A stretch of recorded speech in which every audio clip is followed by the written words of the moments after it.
the deal? We'll do whatever I have to do. I mean, I'd like to see it stop. Look, we don't lose any money on that war anymore. You know, Biden gave $350 billion, and who knows what happened to it. We now sell missiles, planes, all of the best military equipment. We sell it to NATO. We got NATO to go from 2% GDP to 5%. Nobody believed that to this day. Nobody's going to write that. Nobody believed it. And they take that money and they pay it to the United States for weapons. So we sell weapons to NATO. We sell full price. We sell weapons to NATO, and NATO takes those weapons and probably distributes them, but gives a lot of them to Ukraine. So we don't lose any money like we did with Biden. He was spending money like a fool. He was a fool. What he did to our country is so horrible.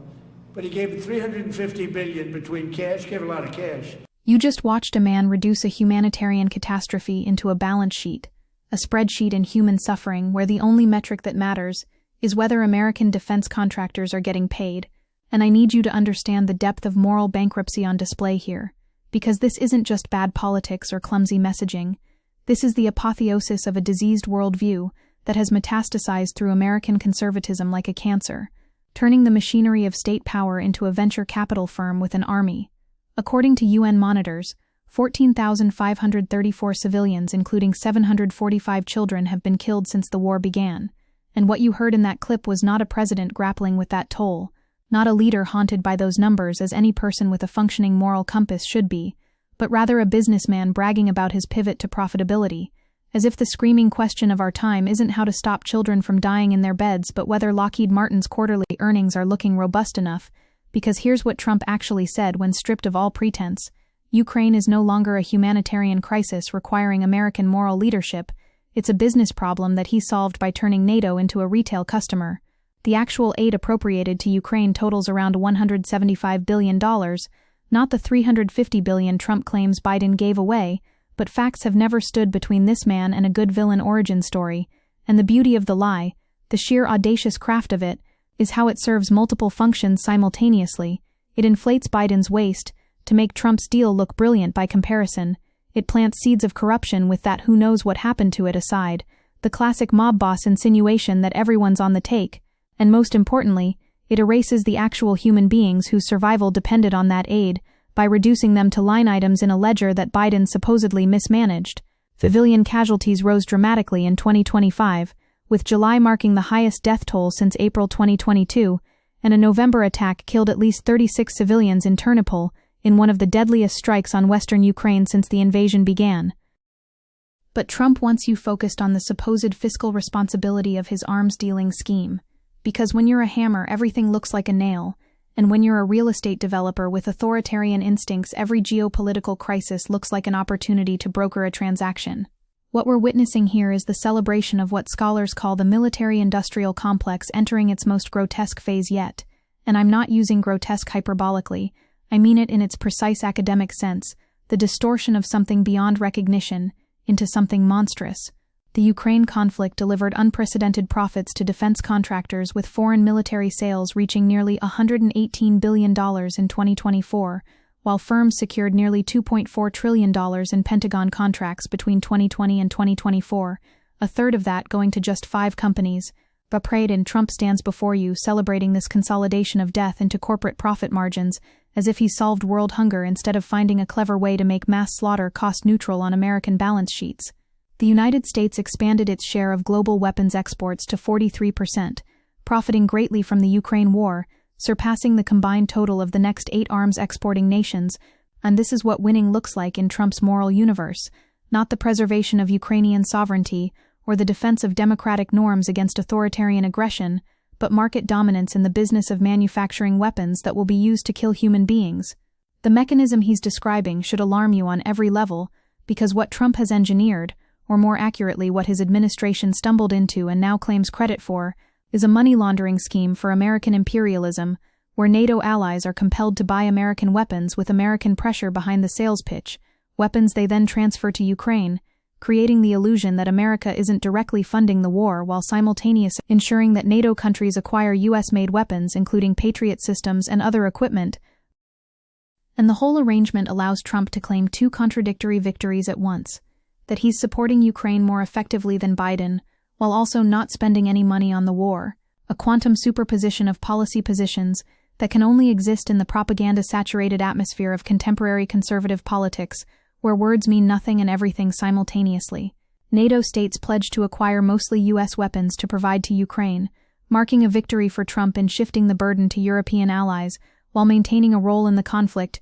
And that word burden should curdle your blood because we're talking about helping a democracy resist violent conquest, not splitting a dinner check. But wait, there's a darker resonance here that I need you to feel in your bones, because what Trump is articulating without shame, what he's actually admitting on camera, is that American foreign policy has been completely captured by defense contractor profit motives, which is not a conspiracy theory. When the president says the quiet part loud, the number of prime defense contractors has shrunk to just 5 firms that receive a third of Pentagon contracts, wielding political power through nearly $300 million in lobbying between 2018 and 2023, while employing over 600 former Pentagon officials, blurring lines between public interest and corporate gain in ways that privilege military solutions over diplomatic alternatives. And Trump isn't critiquing this system, he's celebrating it. He's telling you that he's made it work better, more efficiently, more profitably, as if the problem with American involvement in Ukraine was never the strategic question of how to stop Putin's imperialism, but rather the pedestrian matter of optimizing the revenue stream. The language itself is diagnostic, the pathology written into every word choice. "We don't lose any money on that war anymore," is how you talk about a failing restaurant you turned around, not how you discuss a conflict where over 53,000 civilian casualties have occurred while 3.7 million people are internally displaced, 6.9 million have fled Ukraine, and 12.7 million need humanitarian assistance. "We sell full price," he says, with what I can only imagine is pride, as if the concern with previous aid packages was that America wasn't charging enough for the privilege of helping Ukrainians not get slaughtered in their cities. And this transactional framing isn't accidental. It's the entire worldview. Everything is a deal. Everyone is either a buyer or seller, a winner or loser, and the actual substance of what's being bought and sold, the material reality of high-explosive munitions being used in urban warfare, becomes irrelevant, set dressing for the real drama, which is always and only Trump's genius at making deals. And I want you to sit with the moral obscenity of calling Biden a fool for spending money to help Ukraine survive while Putin's forces were launching hundreds of attack drones, with Russia recently firing more than 700 drones at Ukraine in a single period, topping previous nightly barrages, because what Trump is arguing, follow the logic here, is that the foolish thing wasn't the policy failure that allowed Putin to believe he could invade with impunity, wasn't the decades of Western appeasement that brought us to this point, but rather that Biden didn't structure the aid as a profitable enterprise for American weapons manufacturers. The critique isn't that we intervened wrongly, but that we intervened unprofitably, which tells you everything about how Trump understands American power, not as a tool for shaping a more just international order, not as a means of defending the liberal democratic values we claim to hold, but as an asset to be monetized, a revenue source to be optimized. And if Ukrainians benefit from American weapons, that's a happy externality but never the point. Putin has reiterated his maximalist demands, including Ukrainian territorial concessions, abandoning NATO membership, demilitarization and regime change, suggesting he's confident the war trends in his favor. And meanwhile, Trump is on camera celebrating his ability to turn this grinding attritional nightmare into a profit center, and the juxtaposition should infuriate you because these are not separate stories. Trump's transactional approach to Ukraine and Putin's confidence are part of the same phenomenon. When the American president signals that his primary concern is making sure NATO pays full price for weapons, when he measures success not in Ukrainian territorial integrity or Russian deterrence, but in revenue optimization, he's telling Putin and every other authoritarian with imperial ambitions exactly what they need to know about American resolve, that it extends precisely as far as the profit margins of defense contractors, that American commitment to defending democracy is contingent on the deal flow, that everything is negotiable if you find the right price point.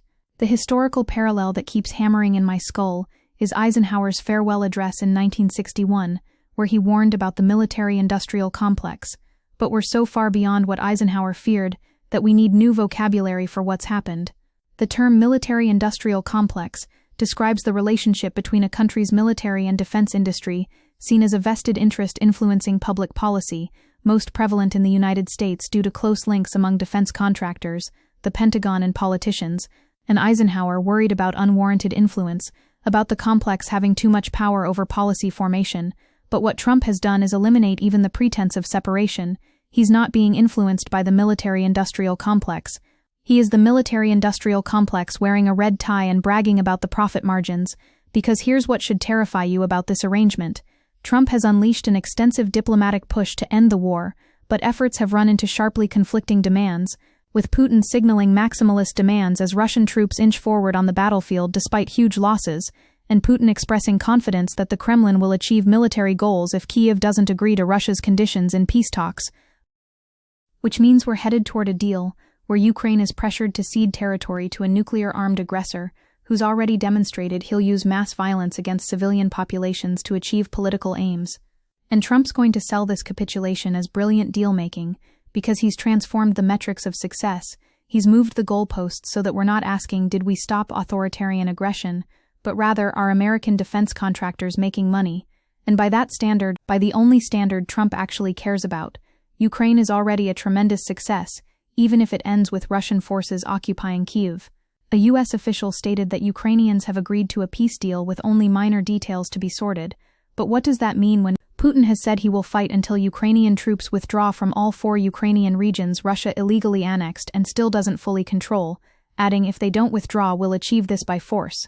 It means we're about to watch Trump broker a peace that rewards aggression, that tells every dictator with territorial ambitions that if you can hold out long enough, inflict enough suffering, create enough refugee flows and humanitarian disasters, eventually the American president will step in, not to stop you, but to negotiate terms that let you keep your ill-gotten gains as long as the transaction generates the right kind of returns for American business interests.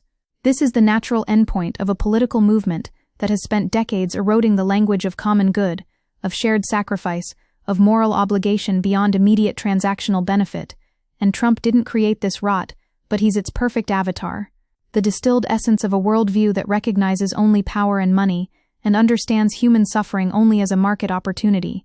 Arms manufacturers dominate the international market in staggering fashion, with America controlling 45% of global sales, a gap only growing in the rush to arm allies during ongoing wars, and conflicts in Gaza, Ukraine, and beyond boost bottom lines for the world's arms manufacturer.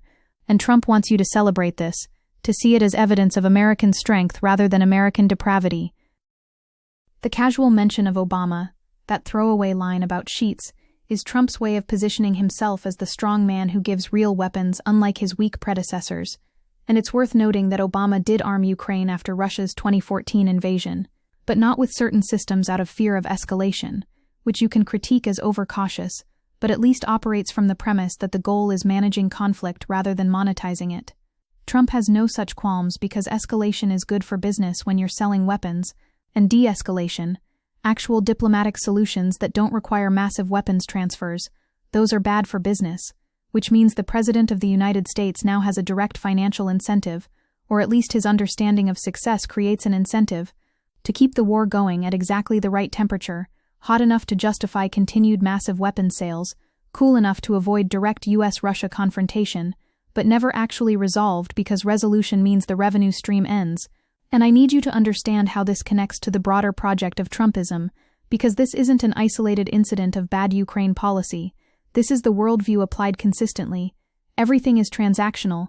Everyone is either making money or losing money, and the job of American power is to ensure Americans, or at least the right kind of Americans, the connected Americans, the defense contractor Americans, are making money.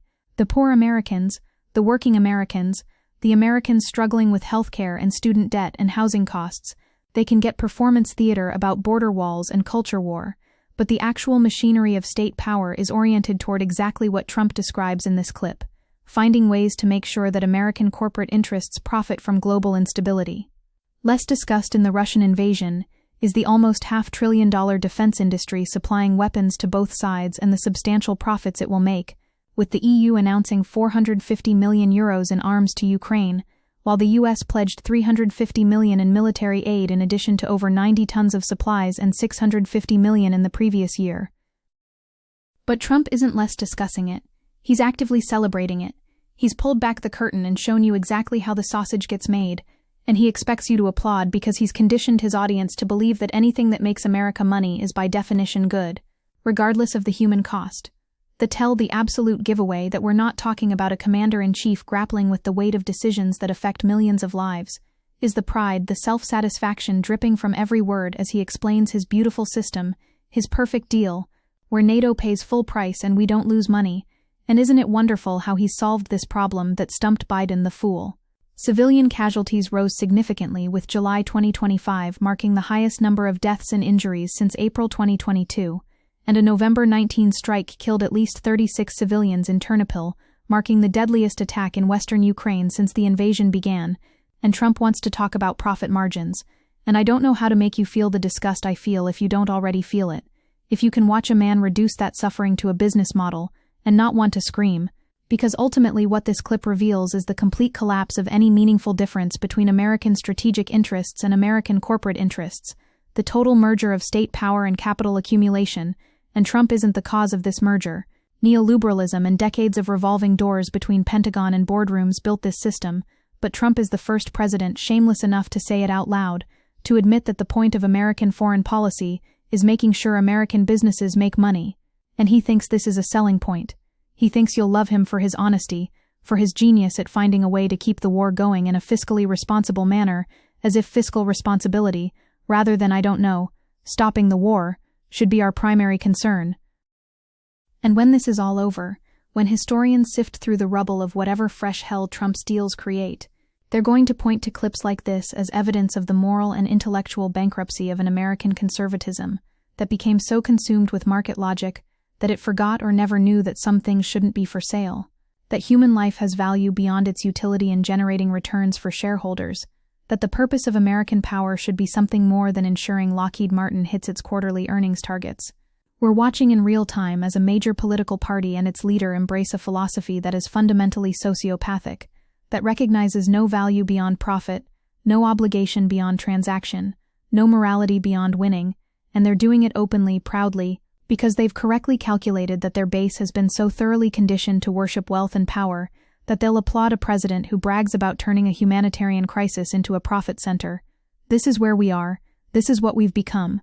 And every single person who hears this clip and doesn't feel moral revulsion, who instead nods along thinking, yeah, Trump made a good deal, he's better at business than Biden, has been so successfully propagandized into accepting market logic as the only logic that they can no longer recognize evil when it's explained to them in quarterly earnings terminology.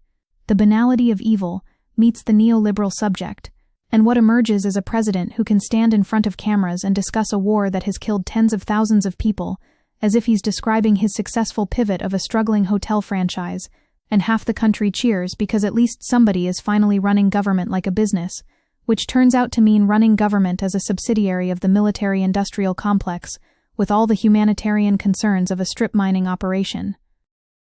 I don't have a clean ending for this because there is no clean ending.